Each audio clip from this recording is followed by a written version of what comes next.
It's God's love. It's the sacrifice of Jesus Christ for me. When I look at Easter, I look at my sins and realize that Jesus Christ paid my debt in full. Franklin Graham, son of prominent Christian leader Billy Graham, has chosen a different path than his father. While Billy is known for his soft-spoken and non-controversial style, Franklin has not been afraid to speak out on controversial issues, such as LGBTQ rights and the prosperity gospel. Now, at age 72, Franklin has made an emotional confession, promising to show it all. Are these secrets that may be hidden in the church? Find out.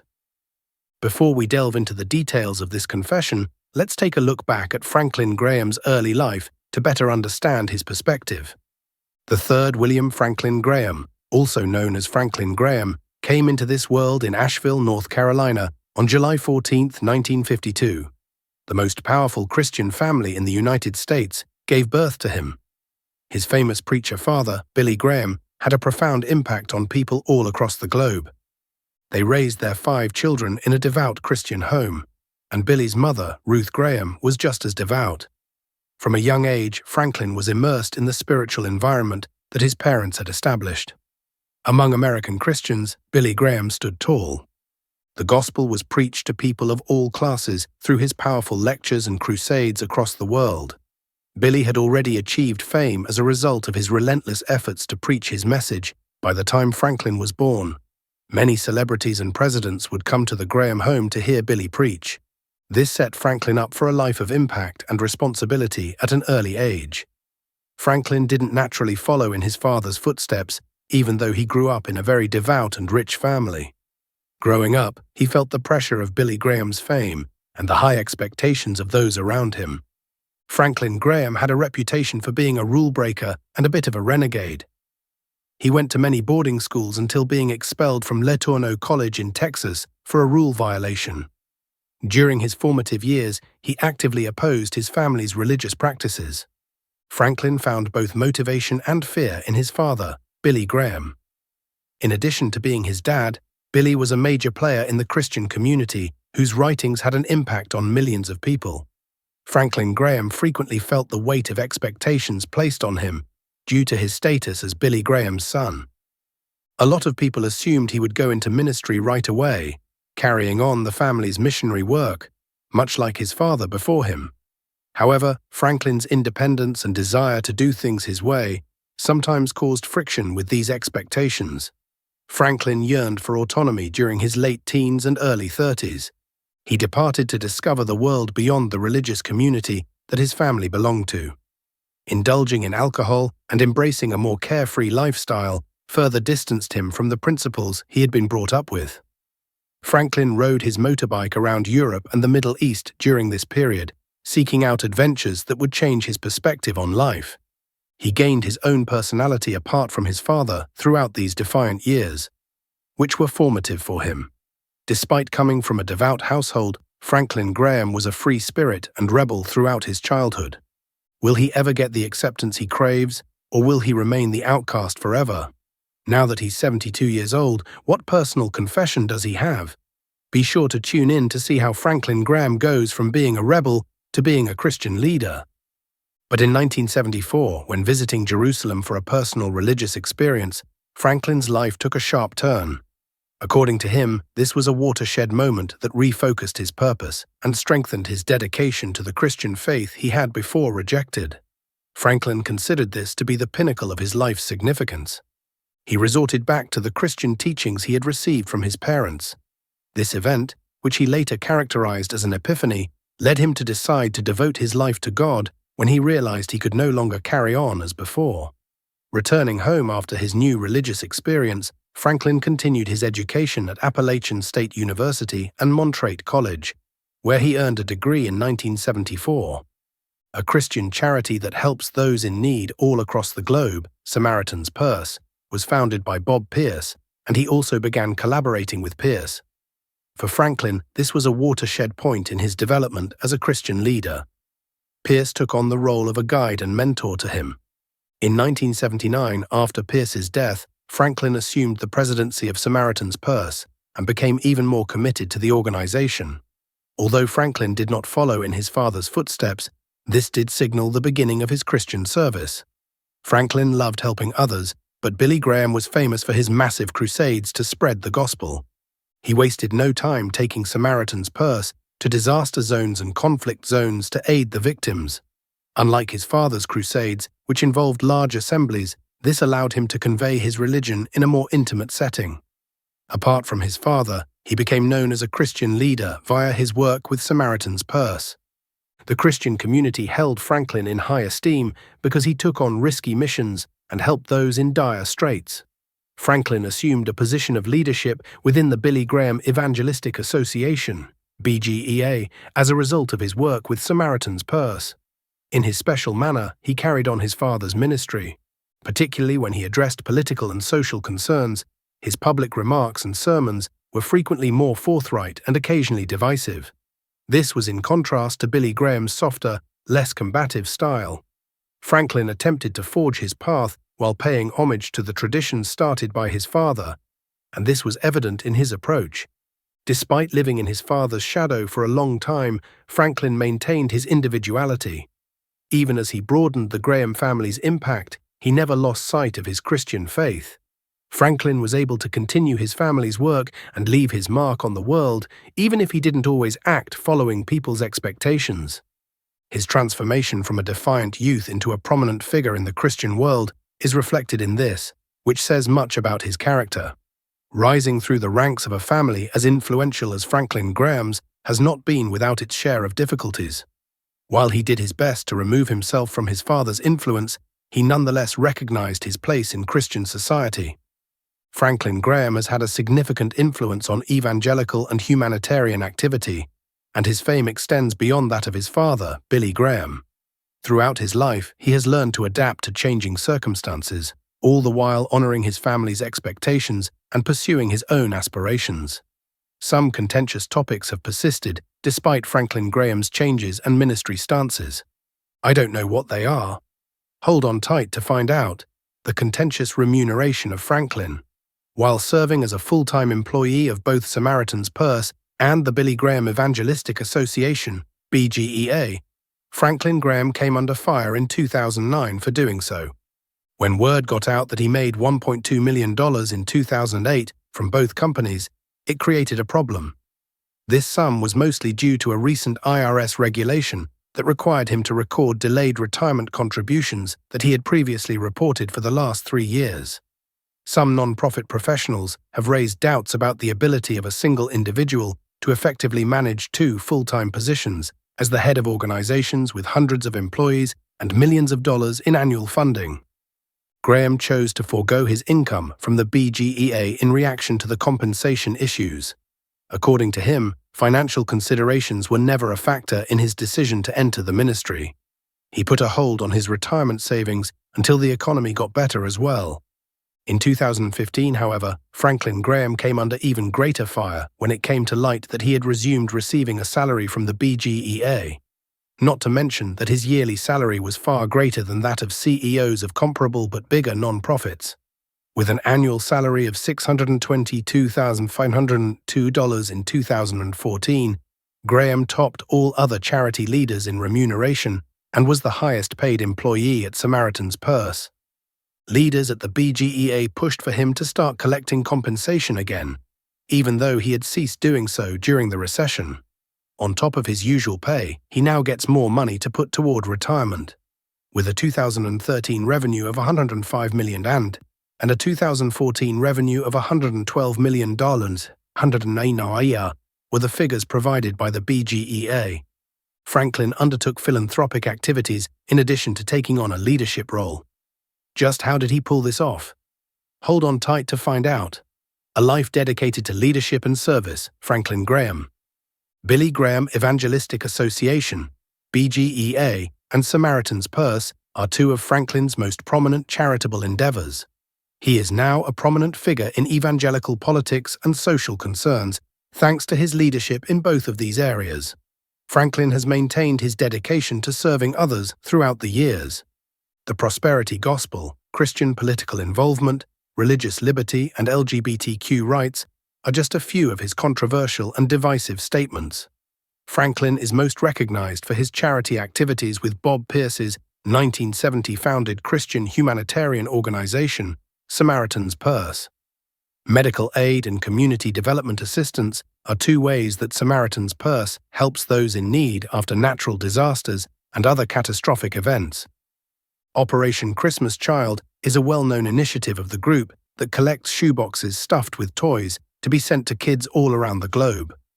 Franklin has also spearheaded relief efforts for victims of natural catastrophes such as Hurricane Katrina and the Haitian earthquake in 2010. Franklin has been actively involved in Samaritan's Purse and also assumed leadership of the BGEA in the year 2000. He carried on his father's work by coordinating massive crusades, spreading the gospel through the media, and giving back to the community. Franklin oversaw the development of several projects at BGEA, including the global grassroots evangelism campaign, My Hope, and the Rapid Response Team, which dispatches chaplains to disaster zones to provide spiritual and emotional support to individuals affected. It was clear that Franklin was not hesitant to share his thoughts. But as a leader, what on earth was he trying to say? To discover, continue watching. Protesting wealth, Franklin Graham bravely spoke up. Good news. The prosperity gospel posits that believers should expect material blessings as a result of their faith, and Franklin Graham has been vocal in his rejection of this teaching. This notion, in his view, is not grounded in the Bible, as it deceives Christians into thinking that accumulating riches is a manifestation of God's favor. Franklin has been outspoken in his criticism of prosperity gospel preachers, arguing that their emphasis is on material gain rather than spiritual development. According to him, genuine Christianity entails giving up one's comforts and placing the needs of others above one's financial well-being. Franklin argues that the prosperity gospel misleadingly focuses attention away from the true goal of Christianity while distorting Jesus' teachings. His thoughts on the proper relationship between religion and politics have also been made public. If Christians want government policies that reflect Christian ideals, Franklin says they should become active in politics. To him, this includes standing up for laws that uphold the right to freely practice religion following biblical teachings. On matters such as abortion and same-sex marriage, he has voiced his disapproval of politicians who, in his view, have permitted policies that contradict Christian principles. When it comes to protecting Christians' freedom to worship as they see fit, Franklin is outspoken. Religious liberty is one of Franklin's primary areas of concern. He has been vocal in his opposition to legislation that he sees as an affront to Christian liberty, such as regulations that might compel companies to cater to LGBTQ persons despite their religious convictions. Christians, according to Franklin, should have the freedom to practice their faith regardless of whether it goes against popular opinion. His conservative Christian base views him as a defender of religious freedom in an increasingly secular society, and this view has won him many supporters. Regarding LGBTQ+ rights, Franklin held a different view. Who was he on their side? Could you tell me his precise beliefs? To discover, continue watching Franklin's contentious stance on LGBTQ+ rights. When it comes to LGBTQ+ rights, Franklin's opinions have always been divisive. He claims the LGBTQ+ movement contradicts biblical teachings and has openly opposed same-sex marriage. Traditional Christian principles, which hold that marriage should only be between a man and a woman, are at the heart of his resistance. The Church should not adapt its teachings to meet the needs of contemporary society, according to Franklin, who has frequently spoken out against churches that welcome LGBTQ persons. Franklin Graham's remarks on LGBTQ+ issues have been in the news a lot recently. He has consistently fought against legislation that would grant LGBTQ+ people more protections in public institutions, like schools and workplaces. He thinks that including LGBTQ+ themes in school curricula can damage traditional family values and mislead students about gender and sexuality. Hence, he has been rather critical of this idea. His comments frequently infuriate those who support the LGBTQ+ community and those who view them as discriminatory. Franklin Graham's unwavering position on LGBTQ+ matters mirrors his general attitude towards his religion. Many people are critical of him because of this, and he is receiving criticism from all corners of society. On the other hand, Franklin refuses to apologize, explaining that he is only speaking for the teachings of the Bible. These are fundamental questions of his Christian faith, not of politics, in his view. Among American evangelicals, Franklin Graham is among the most well-known and most criticized leaders.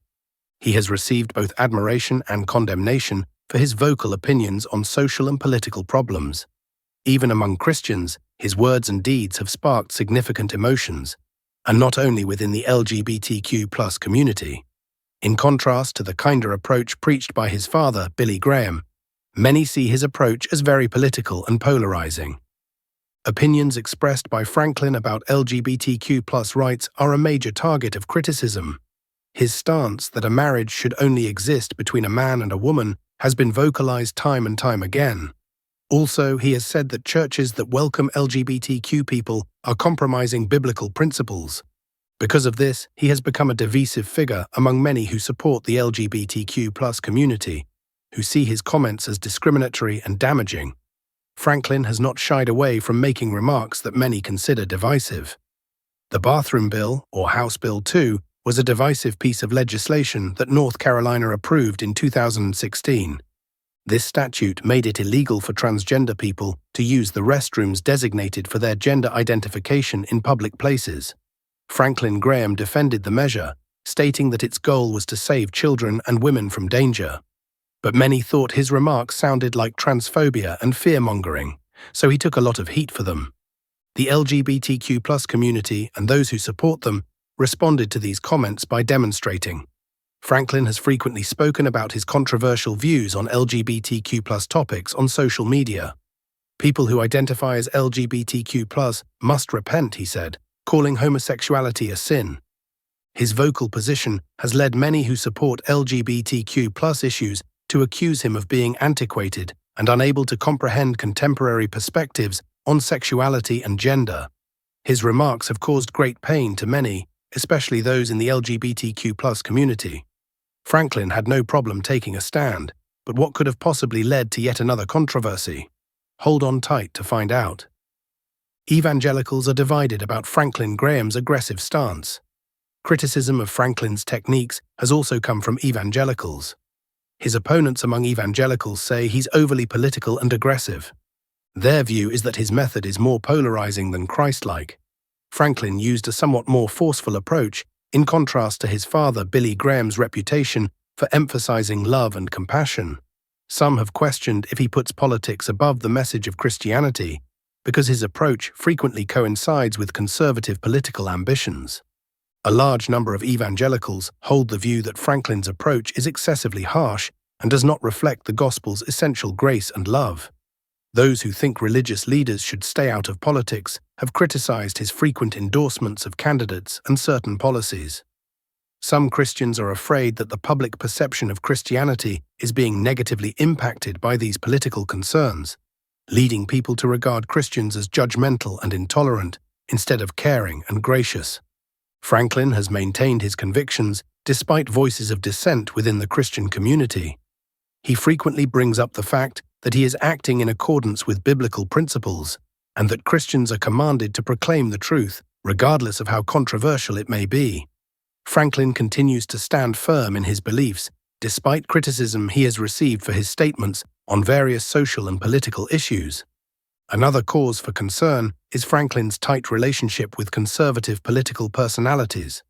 Even amid Trump's many controversies, he remained a staunch advocate for the former president. Critics said that Franklin had betrayed his Christian principles for political benefit, which made him unpopular in certain circles. More and more people were critical of him because of his steadfast backing of Trump, particularly in the 2020 election. He was, as many had predicted, dividing people politically and distributing false information. A lot of hardline evangelicals think Franklin is quite different from his dad, Billy Graham, even though he has a large following within that group. Billy was well known for his ability to interact with individuals of all faiths and for his kind, loving demeanor. The avoidance of party politics was another one of his tenacious goals. Some feel that Franklin's more aggressive approach to social and political concerns dilutes the gospel message because of this. Rather than attracting new believers, Many evangelicals feel that Franklin's aggressive attitude drives them farther away from the church. Some think he has lost the compassionate spirit that is essential to Christianity and places too much emphasis on moral policing. Franklin has undoubtedly become a divisive figure due to how he has led his ministry. Although Franklin is a staunch defender of Christian principles, many see his combative stance on politics as taking away from his position as a spiritual leader. But it appears like Franklin is unconcerned about any of this. Even if it goes against the grain of popular society, he persists in speaking his mind. Franklin is prepared to battle for what he believes to be biblical ideals, since his religion is based on conviction. Because of his candor, Franklin has made several statements that have caused controversy. In recent times, what has he spoken on Islam? Hold on tight to find out. Franklin Graham made several contentious comments against Islam after the attacks, describing it as a corrupt and deadly faith. Many felt these remarks displayed Islamophobic attitudes. Statements like these, according to religious leaders and interfaith organizations, promote bigotry and hatred. During Franklin Graham's Good Friday speech at the Pentagon on April 18, 2003, he came under even more fire. "True Islam cannot be practiced in this nation," he said in a contentious interview with CNN's Campbell Brown in December 2009. These words sparked heated reactions, he continued. On April 22, 2010, the Pentagon rescinded his invitation to speak at a National Day of Prayer event. This decision was made after the Pentagon received protests from the Muslim Group Council on American Islamic Relations, CARE, and the Military Religious Freedom Foundation. Franklin Graham was planned to attend the event as a representative of the Christian Conservative National Day of Prayer Task Force. However, his invitation was revoked as a result of the response that occurred. Franklin Graham was reported as claiming that Islam is a religion of hatred in the edition of Time magazine that was published on August 30, 2010, and the topic of the issue was, "What does America hate about Islam?"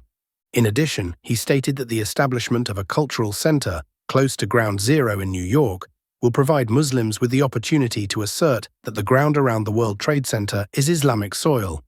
At this point, let's immediately go into the emotional confession that Franklin Graham made, as well as the possible circumstances that led to this confession.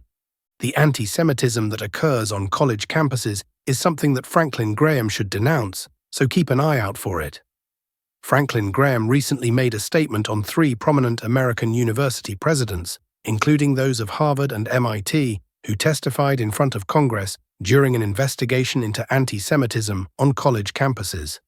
The phrase, "from the river to the sea," which many people feel advocates for the eradication of the Jewish state and the extermination of Jewish people, has been chanted at these campuses, which have been the site of intense demonstrations in support of the Palestinian people. The presidents of these universities avoided providing a definitive response when they were questioned by Elise Stefanik, a congresswoman from New York, whether or not advocating for the annihilation of Jews was a violation of student conduct guidelines. Rather, they stated that it was dependent on the circumstances. Franklin Graham observed that the response to this issue ought to have been straightforward. A positive answer ought to have been given, since any calls for genocide and terrorism must be denounced, regardless of the individuals who are the target of such demands. Franklin said, "Where will the moral clarity be found?" It was emphasized by him that students in higher education want leaders who are capable of becoming strong role models with moral integrity. Harvard University, which is the oldest college in the United States, was brought up as an illustration of what occurs when a prestigious institution loses its moral base. In the 16 years that followed the landing of the Mayflower at Plymouth Rock, Harvard was established with the intention of educating pastors and instilling Puritan beliefs. When it was first established, the slogan of the organization was Veritas Christo et Ecclesiae, which translates to Truth for Christ and the Church. Veritas is a Latin word that signifies truth. Franklin, on the other hand, thinks that Harvard University is currently rife with lies. Franklin Graham highlighted that God asks his people to demonstrate boldness for him, regardless of their age or the situations in which they find themselves. He recalled his father, Billy Graham, who stayed devoted to the gospel and spoke at Harvard, MIT, and other universities. He constantly addressed worldly lies and moral difficulties by proclaiming what the Bible teaches and sharing the truth that God has brought to the world. When Franklin considers the need for moral fortitude in a society that has lost its path, he is reminded of the biblical prophet Daniel. In order to prepare them for duty in King Nebuchadnezzar's court, Daniel and 3 other young Hebrew men were selected during the selection process. Daniel made up his mind that he would not contaminate himself with the food and drink that the king kept. Instead of requesting a diet consisting of veggies and water, Daniel gained victory and ate.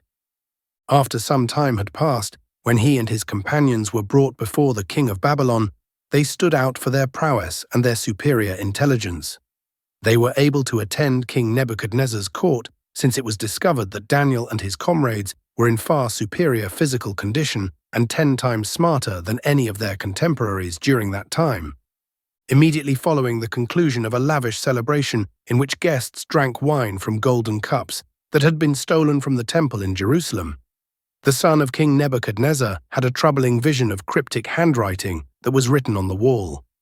Despite the fact that the king summoned all of the court's magicians to translate the message, they were unable to do so. Daniel, who had been granted knowledge by God, was then asked to interpret the message when the king's wife recalled that Daniel had been given wisdom by God. When Daniel said, "God has numbered the days of your kingdom and brought it to an end," he was revealing the imminent judgment that God would be extending to the king. Your worth has been evaluated, and it has been determined that you are lacking. Both the Medes and the Persians have been handed a portion of your once great country. It is Daniel 5:26. 28. Daniel did not hesitate to convey the news that God had for him, and the king passed away on that very same night. Immediately following the death of the monarch, another ruler, Monarch Darius, developed a sense of envy over Daniel's authority and plotted to overthrow him. Under Darius's command, anyone who was discovered to be worshipping someone other than himself would be thrown into the lion's den. Daniel persisted in praying in front of his open windows 3 times a day, directly in front of everyone, even though he was prohibited from doing so. Even though he was captured by the authorities of the king and placed in the lion's den, God miraculously rescued him. There was no way that Daniel would compromise his religion, regardless of the repercussions. His unwavering devotion to God was unwavering, and he courageously preached the truth that was found in the Word of God.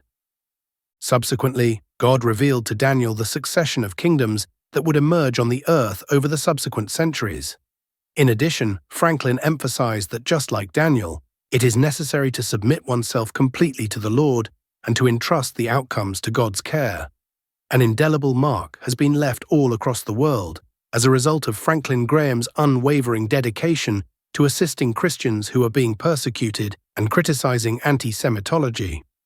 In the course of the demonstrations against genocide, he took a courageous stance and voiced his opposition to the persecution of Christians. He estimated that more than 100,000 Christians are murdered annually because of their religious beliefs. He has been instrumental in bringing attention to the challenges that Christians who are persecuted in different parts of the world are facing from all over the world. The vehement denunciation of anti-Semitism on college campuses that Graham has spoken has also garnered substantial attention. He has expressed his disapproval of the authorities of the institution for their failure to take a stance against genocide, so stressing the significance of moral clarity and leadership in dealing with matters of this nature. Franklin Graham motivated others to join him in building a culture of tolerance and respect by speaking out against the increasing anti-Semitism. He has done this by speaking out against his concerns. In addition to this, Franklin Graham's activism has inspired government officials and other influential people to take action. His unwavering dedication to the principles found in the Bible has inspired a great number of people to take a firm stand on moral problems, especially when things are challenging. Because his message of compassion and justice resonates with people of all religions, his impact extends beyond the confines of the Christian community because of this. On the other hand, his support for particular activities, such as Israel's conduct in the Gaza war, has been subject to criticism from several particular organizations. This argument aside, it is certain that Franklin Graham has had an effect on the worldwide discussion around morality, genocide, and persecution. Inspiring a new wave of activists to fight for the rights of the downtrodden, his comments have had a lasting impact on classroom debates throughout the world.